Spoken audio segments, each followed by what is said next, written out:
نہ ہی عوام کو انٹرسٹ رہا ہے۔ راحیل شریف کو دیکھ لیں آپ، 6 سال ہو گئے ہیں، آج تک ان کی کوئی ویڈیو ایسی نہیں آئی۔ 6 سال کے بعد آپ کہہ لیں کہ آرمی چیف عاصم منیر کی جب اوتھ تھی اس وقت وہ اس ایونٹ میں نظر آئے تھے لوگوں کو، تو قمر باجوہ اب نظر آئے ہیں دبئی کی سڑکوں پر۔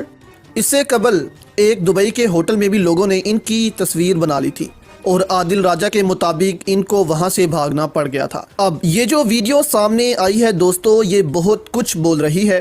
پاکستان میں ایک ٹویٹ کرنے پر اعظم سواتی کے ساتھ کیا کیا گیا، سن کر شرم آ جاتی ہے کہ ایک 75 سالہ سینیٹر کے ساتھ کوئی ایسے کیسے کر سکتا ہے۔ پاکستان میں کبھی بھی ہمارے حکمران یا طاقتور لوگ جن کو اپنی طاقت پر بڑا ناز ہوتا تھا وہ ایسے نہیں نکلتے تھے، بلکہ اپنے ساتھ 50-100 گاڑیوں کا قافلہ رکھتے تھے۔ لیکن آج وہ سڑکوں پر ایسے گھوم رہے ہیں جیسے اس طاقت کو بھول گئے ہوں، اس ظلم کو بھول گئے ہوں جو انہوں نے کیا۔ آپ کے خیال میں دوستو قمر باجوہ کے ساتھ پاکستانی دبئی میں کیا کر سکتے ہیں یا کیا کرنا چاہیے؟ اپنی رائے بھی ہمیں ضرور دے۔ خیر، اب عوریہ مقبول جان نے ایک مقبول لیڈر کے بارے میں کیا کہا ہے، یہ سن کر آپ کو بھی معلوم ہو جائے گا کہ امریکہ، یورپ بھی کیا کر سکتے ہیں قمر باجوہ کے ساتھ۔ دیکھیں، عوریہ مقبول جان نے آپ کہہ لیں کہ ہسٹری پر عبور حاصل کر لیا ہے۔ انہوں نے سیکنڈ ورلڈ وار کے بعد کی سچویشن پر بات کرتے ہوئے کہا کہ دیکھیں، سیکنڈ ورلڈ وار کے بعد مغرب نے، خاص کر امریکہ نے اسٹیبلشمنٹ نام کی چیز لانچ کر دی۔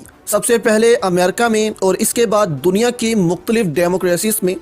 اس سے پہلے آپ کہہ لیں کہ دنیا میں بادشاہت تھی، اسی کے پاس فوج ہوتی تھی، ایک طرح سے سارا کنٹرول اس بادشاہ کے پاس ہوتا تھا۔ اور آپ آج دیکھیں تو یورپ میں اب بادشاہ صرف ایک سمبل کے طور پر رہ گیا ہے، اس سے آگے اس کا کوئی کام نہیں۔ تو عوریہ مقبول جان کہتے ہیں کہ سیکنڈ ورلڈ وار کے بعد یہ فیصلہ کر لیا گیا تھا کہ اب اپنے امپائرز کو بڑھانے والے کام دنیا میں ختم کر دیے جائیں گے، ہر کوئی اپنی حدود میں رہے گا۔ اب اس کی جگہ امریکہ میں CIA اور باقی اسٹیبلشمنٹ بنائی گئی کہ اوپر سے ہم ایک ڈیموکریسی ہوں گے، لیکن اندر سے ملکوں میں جو مداخلت کرنی ہے، جو بھی کرنا ہے وہ اسٹیبلشمنٹ کرے گی اور دوسرے ملکوں کی اسٹیبلشمنٹ کے ساتھ مل کر کرے گی۔ انہوں نے کہا کہ پہلے یہ سوچ تھی امریکہ میں کہ اگر کوئی سیاستدان امریکہ کے مقابلے میں کھڑا ہوگا تو ایک ڈکٹیٹر کو ساتھ ملا کر اس ملک پر قبضہ کر لیا جائے گا اور پھر اپنے مفادات اس سے حاصل کیے جائیں گے۔ اب دیکھیں، امریکہ نے عراق، شام، لیبیا، افغانستان سب پر حملے کیے، لیکن ان پر قبضہ نہیں کیا، صرف اس نے اپنے مفادات حاصل کیے۔ تو اب عوریہ مقبول جان کہتے ہیں کہ امریکہ میں سوچ بدل گئی ہے۔ اب امریکہ میں سوچ آئی ہے کہ اگر کسی ملک میں اسٹیبلشمنٹ مقبول نہ رہے تو پھر وہاں کے مقبول لیڈر کے ساتھ ہاتھ ملا لو۔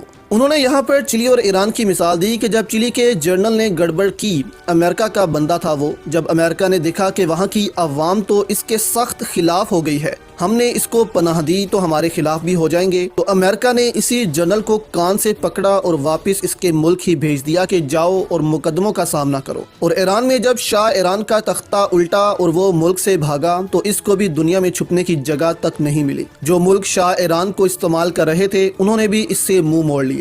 یعنی کہ عوام کی طاقت اس قدر ہے، اور امریکہ اب پاکستان میں ایک مقبول لیڈر کو ہی دیکھ رہا ہے کہ امریکہ کو پاکستان میں ایک مقبول لیڈر کے ساتھ کھڑا ہونا چاہیے۔ اب یہ قمر باجوہ کے لیے مشکل کھڑی کر سکتے ہیں۔ عمران خان کی حکومت آتی ہے ملک میں تو قمر باجوہ کے خلاف پاکستان میں کیسز کھل سکتے ہیں کرپشن کے، کیونکہ جو ظلم انہوں نے کیا عمران خان، اعظم سواتی، شہباز گل، وہ تو عمران خان کہتے ہیں کہ میں معاف کرنے کو تیار ہوں، سب معاف کرنے کو تیار ہیں کیونکہ یہ ہماری ذات کی بات ہے، لیکن اس کے لیے بھی پہلے تسلیم کیا جائے کہ یہ سب کیا گیا اور آئین شکنی ہوئی، اس کے بعد معافی ہو جائے گی، لیکن چوری کی معافی نہیں۔ تو اگر یہاں ان کے خلاف کیسز کھل جاتے ہیں تو اس سے قمر باجوہ پھنس جائیں گے، اور اگر وہ سمجھتے ہیں کہ عرب لیڈرز یا امریکہ اس میں ان کو بچا لیں گے تو نہیں، جب تک طاقت تھی تب تک آپ کو سلام بھی تھا، لیکن اب دنیا کو آپ سے کوئی مطلب نہیں تو آپ اکیلے ہیں، اور موقع آیا تو یہی امریکہ، یہی عرب آپ کو پاکستان کے حوالے بھی کر سکتے ہیں